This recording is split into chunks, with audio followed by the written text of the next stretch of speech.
Se armó el desastre. Tu hijo le metió un pelotazo de campeonato al yeso cartoneado.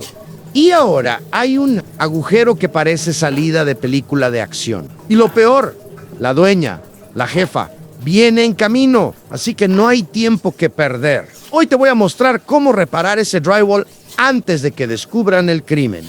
Nada de excusas, con un poco de masilla, un pedazo de cinta y actitud de profesional. ¿Vas a dejarlo tan perfecto que nadie se enterará de lo que pasó? Vamos rápido, que el silencio del pasillo ya da miedo.